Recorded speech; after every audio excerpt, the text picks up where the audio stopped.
Hello everyone, I'm Bruffy1322 and this video serves as an update to my fastest fully upgraded cars series where I take all vehicles in GTA 5 around a circuit to find the best to use for racing. To see how all cars perform, check the annotation on the screen or the link in the description for the full playlist of videos, but otherwise, let's get straight into seeing how the vehicles from the Heist update compare to their counterparts. So we're going to be starting with the two bikes from this update, and the second place bike is obviously the Enduro. Now, the Enduro isn't actually very quick. With the 1 minute 9.1 that it gets is only puts it into 17th place in motorbikes, and the only two bikes that are slower than this are the Faggio and the Bagger. So it's way off the pace of obviously the Sanchez. It's about 3 seconds slower, as we saw from the off-roads and the motorbikes videos. But it wouldn't matter even if it was on the pace because you can't use the Enduro in off-road races anyway. So there's pretty much no point to it. In first place for the bikes from this update is obviously the Electro, but the Electro is only our 7th best motorbike overall. It's pretty much just a bog standard bike. You can't use the KERS power boost that you get in free roam in any kind of race, whether it's GTA or normal, and that really does hamper it in terms of lap time. Without that boost, it really just becomes a bog standard bike. It's only just a little bit quicker than the Nemesis and only goes into 7th place. You know, it's still about 5 seconds per lap off the top two, and even with that KERS power boost, it still wouldn't be getting the lap times from the top two. It's more useful for free roam, just to sort of get away from people quickly in a tight spot. It's not going to be doing anything in races, and overall it's not the quickest bike in the game. So we have 8 4-wheeled vehicles from the Heists DLC that we're going to be reviewing today. And in 8th place is of course the Mule. Now obviously this isn't a new vehicle, but it can now be used in races, in van races, if you enable it in the content creator. So it actually gets a 1 minute 44.0, which makes it quicker than all of the slower vans such as the Camper and the Journey. It now becomes our best of that sort of group, but obviously with 11th place in vans, it's still off the pace of the rest of them. Now, in 7th place is the Rumpo. The Rumpo, again, isn't a new van, a new vehicle in the game, but you can now upgrade it and store it. So with those upgrades, it gains about 4 seconds on the lap time that it got when it was stock, and puts it up into 5th place in vans, which isn't too bad. You know, it's on the pace of the Paradise and the Yuga. It's not too bad, but it is still about 4 seconds off the top van, which is the Bison. Now in 6th place overall from this DLC is the Guardian. That puts itself up into 12th place in off-roads with its 1 minute 18.7 lap time, and that's pretty much just a slightly ahead of the short wheelbase version of the Sand King. So they are very close on lap time there, and that's really the best comparison that I can give. It is reasonably quick for such a large vehicle, and it is quite fun to drive. But overall, obviously, you know, 12th place in off-roads, it's not going to be winning any off-road races anytime soon. In 5th place overall is the Gang Burrito. This becomes our new fastest van in the game. With a 1 minute 18.2, it absolutely demolishes everything else. It is the new, it is what the Shafter is to sedans, what the Huntley S is to the SUVs, the Gang Burrito is to vans.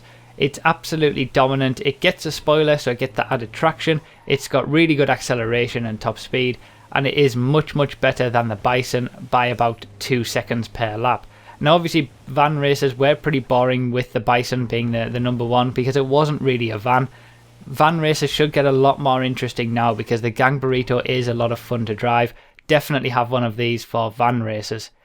So in 4th place we have the Insurgent, which actually is really quick and becomes our 6th best off-road vehicle. With a 1 minute 14.9, we've taken a big jump in lap time there, and this was actually a surprise to me that such a big vehicle that's so well armoured and so strong can actually be so quick, but it really is, and it's quite impressive. Obviously, you know, it's not on the pace of the very top off-road vehicles, but it is now our quickest 6-seater vehicle in the entire game. So from this update, we've already had a new fastest van, and we've got a new fastest 6-seater vehicle in the game with the Insurgent.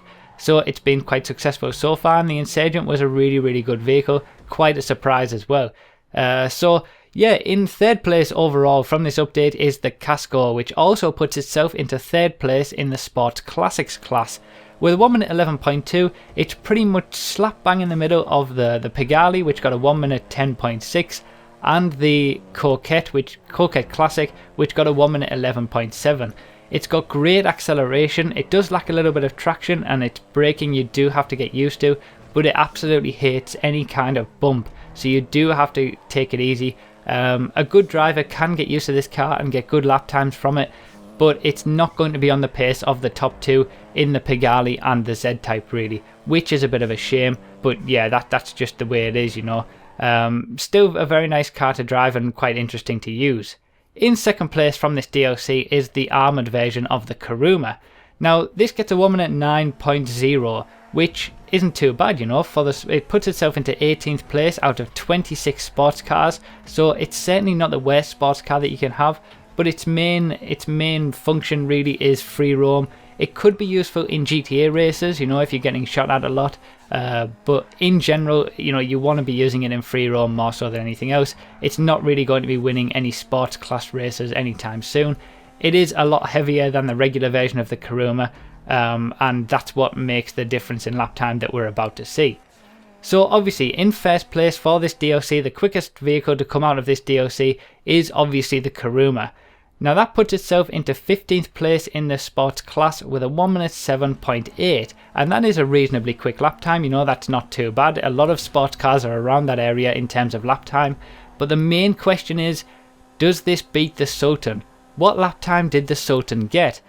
Well, I could be mean and make you all go back and watch the sports class video, but I'll just tell you that the Sultan managed to get a lap time of 1 minute 7.2, so the Sultan is still 0.6 of a second quicker than the Kuruma, but it is obviously very, very close. The Sultan is the 14th best sports car, the Kuruma is the 15th best.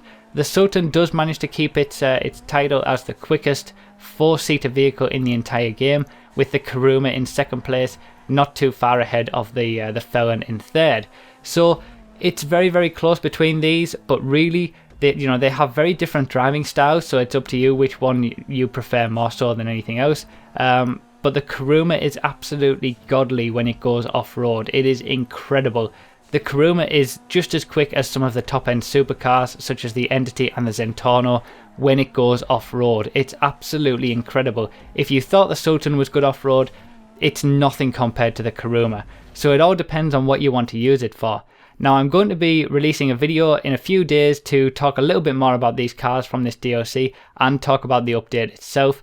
But let me know all your thoughts down below. Let me know what you think about the new vehicles and where they've placed. If you are new to the channel, be sure to check out the playlist link in the description so you can see all of the previous videos showing every single car in the game fully tested and compared with each other in a variety of different formats, such as a big countdown or different classes.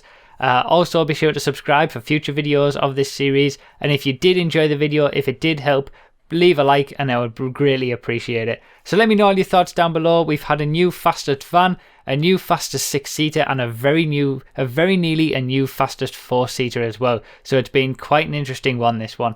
Thanks a lot for watching everyone. I really do appreciate it, and I'll see you next time.